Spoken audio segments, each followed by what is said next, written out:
All right, so I just saw IGN put out their Star Wars Disney Plus live action TV shows rank. So now I'm gonna go and see if I think their rank list is good and if I agree with it or not. Let's start from all the way from the top. All right, so the top three they got is wow. Okay, so Andor, The Mandalorian, and Obi-Wan Kenobi. I'm actually not really mad about that. I'm gonna be honest with you guys. Andor, hands down, is probably like one of my favorite shows ever. Not just as a Star Wars show, but as just a show in general. Like that show and the Penguin show are just, man, like, you know, I feel like that's how you really write a good show. You know, when you have, you know, I get some people might not like it or think it's slow because it's pretty dialogue heavy, but I feel like the dialogue is so well written that I'm really invested into it. And on top of that, the actors give like such a great performance that I'm hooked. You know what I mean? And when there is action scenes, you know, it feels like it's built up nicely. You know what I mean? And just overall, it looks really good. It doesn't look cheap. Just in my god honest opinion, bro, Andor is just a really solid show. And The Mandalorian is a close second. I'm not gonna lie, I do feel like season 3 knocked a few points off of it, but those first 2 seasons, in my opinion, were masterpieces. It was everything I wanted from a Star Wars project. My only issue with season 3 though is it just felt like it was lacking some direction, and it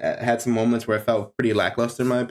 When you compare it to the first 2 seasons, it doesn't like really hold up as much. But other than that, Obi-Wan Kenobi has many flaws, but it's also has its pretty solid moments too. When it comes to Obi-Wan Kenobi, I really like the last 2 episodes, and then there's like a few moments throughout the show that I thought were cool. But the problem is, I feel like it had a lot of missed opportunities that it could have explored more on. I feel like, you know, Obi-Wan Kenobi, it's not bad, but that's not where it should be labeled as.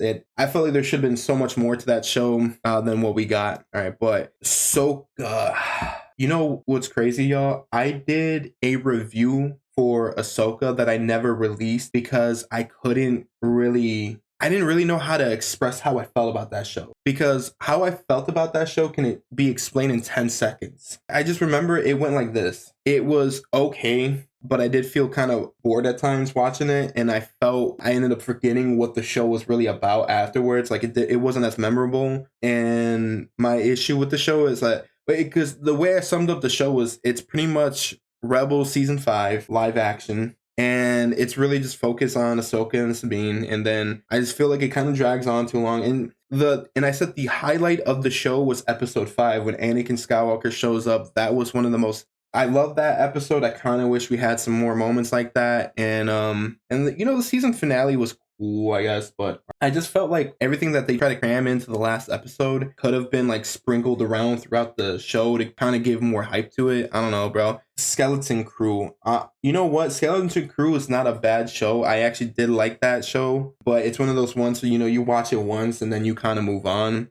So fun show, nothing special, but you know, definitely cool. So here's where I disagree with this list. They put Acolyte at number 6 and the Book of Boba Fett at number 7. I don't care what anybody says, bro. Acolyte deserves the number 7 spot when it comes to being the worst show ever made. Book of Boba Fett is a close second, but look, bro, at least the good thing I can say about the Book of Boba Fett is that it had 2 solid episodes. Sure, it had nothing to do with Boba Fett. It was still really good, and it's still considered part of the Boba Fett shows. And then the season finale was, you know, cool. I just kind of wish that they put more thought into the Boba Fett show, because I don't know, bro, those first 4 episodes I just felt like they were just dragging. If Cad Bane was going to be the main antagonist, they should have just introduced him early on. They should have kind of showcased some like rivalry, like, and then it would have been more cool if they explored Boba Fett struggling to change as a person and wrestling with his old self to new self. And then I thought the Boba Fett we saw on Mandalorian season 2 was going to be the same one we get in this show, but I don't know, bro. I think I've said this before. Din Djarin acted more Boba Fett than Boba Fett did. I mean, again, at least it had those 2 episodes. The season finale was, you know, okay. But Acolyte, bro, you know, the only nice thing I can say about Acolyte is that at least Acolyte had some cool lightsaber duels. Like, I will say the fight scenes were kind of cool. It's just that plot, bro. It actually just everything in general. The show looked poorly made. The amount of disappointment that Acolyte brought, and then the gaslighting the people involved with that project did to the fan base was insane, bro. It's like they're damage controlling why the show was bad. But you know what? For the most part, I will say I do agree with this list for the most part. Andor and Mandalorian are the best shows from Disney Star Wars. Obi-Wan Kenobi and Ahsoka's okay. Skeleton Crew was fun. Boba Fett was eh.